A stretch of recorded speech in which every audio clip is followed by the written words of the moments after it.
Hello everyone, welcome back to ZT Financial TV. Today I am going to discuss the truth about Trump's trade war, what the media doesn't tell you. More importantly, I'll break down what you should do to protect your wealth during these economic shifts.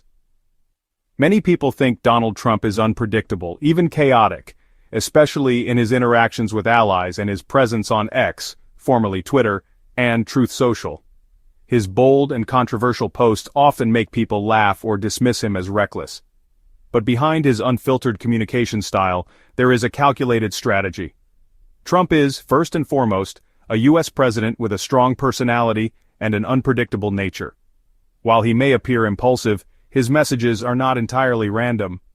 In fact, behind the scenes, a team of advisors and analysts reviews his posts and provides input on their potential impact.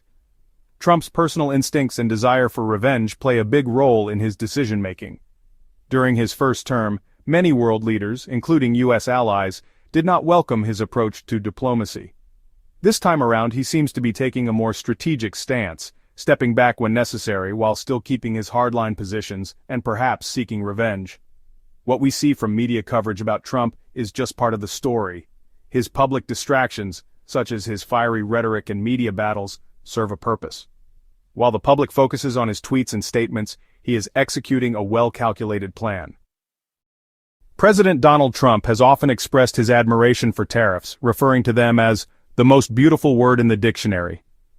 His tariffs, for example, aren't just about reducing the trade deficit or bringing jobs back to America. He first fulfills his promises to his voters. Then the next thing he does is focus his energy on the most difficult challenge, weakening China, while also exploiting wealth from U.S. allies. Trump knows that China is the biggest threat to U.S. economic dominance, so he escalates pressure through tariffs, export controls, and investment restrictions to slow China's rise. He targets key industries like AI, semiconductors, and green energy, aiming to block China's access to advanced technology. At the same time, he strengthens alliances in the Indo-Pacific to counter China's influence, using military and economic agreements to keep Beijing in check. But fighting China alone isn't enough. Trump also squeezes more wealth from U.S. allies, forcing Europe, Japan, and South Korea to increase defense spending, accept tougher trade deals, and contribute more to U.S. foreign policy goals. His strategy is simple: use economic pressure on allies to finance the battle against China while keeping America on top. Now let's dive in. Trump knows that tariffs also hurt the U.S. economy, yet he still imposes them on major trading partners like Canada, Mexico, and Europe. This is not an irrational move, it is a strategic pressure tactic. First, by placing tariffs on America's closest allies, he forces them to the negotiating table to strike deals that benefit the U.S. This helps reduce the trade deficit by making foreign goods more expensive, encouraging companies to buy American instead.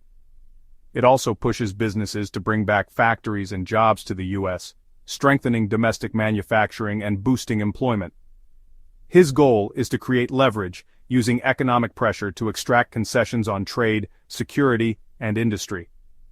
The U.S. owes over $36.4 trillion in debt, with an annual deficit of $1.8 trillion. If the government doesn't secure more money, it will have to raise the debt ceiling again, or risk financial instability. Even with Elon Musk's cost-saving efforts, which reportedly saved $65 billion, it's still a fraction of what's needed. With China no longer a reliable source of trade surplus or financial gains, the U.S. is looking elsewhere. And here is the new target: Europe. Europe has more wealth than Japan, making it a better source for financial and trade leverage. By using tariffs, security threats, and economic influence, Trump ensures that European nations contribute more to U.S. interests, whether through trade, military alliances, or financial support for Ukraine. Trump's strategy involves leveraging economic pressure on U.S. allies, particularly Europe, as tensions with China limit financial and trade opportunities. By imposing tariffs on European imports, he forces the EU to negotiate under terms that favor the U.S.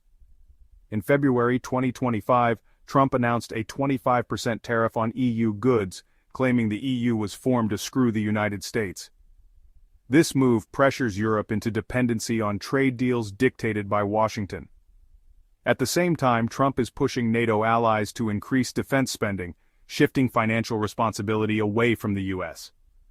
In early 2025, he demanded that European nations raise their defense budgets to 5% of GDP, up from the previous 2% commitment. This forces Europe to allocate more resources to military spending, limiting its ability to resist the United States' economic pressure. This strategy allows the US to offset economic losses from the trade war with China while keeping its allies in check. Even crazier, Trump wants to use economic pressure to take Greenland and turn Canada into the 51st state. By leveraging trade deals, tariffs, and military influence, he pushes these ideas as if they were part of a broader negotiation strategy. While Greenland's leaders have firmly rejected any sale, and Canada remains a sovereign nation, Trump's rhetoric shows just how far he's willing to go to expand U.S. control. Meanwhile, Trump focuses on his ultimate challenge, containing China. How does this work? He knew that China was using global markets to expand its influence, and by pressuring U.S. allies, he could limit China's reach. One way he did this was by closing loopholes that allowed Chinese goods to enter the U.S. indirectly. Before the USMCA, China could ship products through Canada and Mexico to avoid tariffs. The new trade deal forced companies to source more materials from North America, cutting China out. Trump also pushed U.S. allies to move their supply chains away from China. By raising tariffs, he made it more expensive to rely on Chinese manufacturing, encouraging businesses to shift production to North America and Europe. This weakened China's grip on global trade. Technology was another major battleground. Trump pressured Canada and Europe to ban Huawei from building 5G networks, fearing China could use them for surveillance. He also urged allies to block Chinese investments in critical industries like AI and defense. Beyond trade and tech, Trump wanted allies to push back against China's political influence. The U.S. worked with Canada and Europe to impose sanctions over China's human rights violations. At the same time, they strengthened ties with Taiwan, sending a message that China's regional ambitions wouldn't go unchallenged. So while tariffs seemed like a direct attack on U.S. allies, they were actually part of a bigger plan. By pressuring Canada, Mexico, and Europe, Trump forced them to align with the U.S. in containing China. It wasn't just about trade, it was about reshaping global power. At its core, Trump's tariff war is a power move to reshape the global order, with one main goal: keeping the U.S. on top and stopping China from becoming a world leader. Make no mistake, China is the real target. It's not just another trade partner, it's a rising superpower that threatens U.S. dominance. Trump knows that if China keeps growing unchecked, it could surpass the U.S. in technology, military power, and global influence. So he's using tariffs not just to hurt China's economy, but to slow down its long-term rise. To contain China, the U.S. wants to block its access to advanced technology. That's why companies like Huawei and SMIC are facing bans and restrictions. China aims to dominate future industries like AI, biotech, EVs, and aerospace. Tariffs and export bans are designed to slow that progress. China is also pushing to replace the US dollar in global trade. If that happens, America loses financial power. At the same time, China is expanding its influence by funding infrastructure in Asia, Africa, and Europe. This challenges America's global dominance. Recently, you may have heard that Trump wants to end the war in Ukraine, but not just for peace. The real reason? Money, minerals, and power. The US has spent over $100 billion on Ukraine.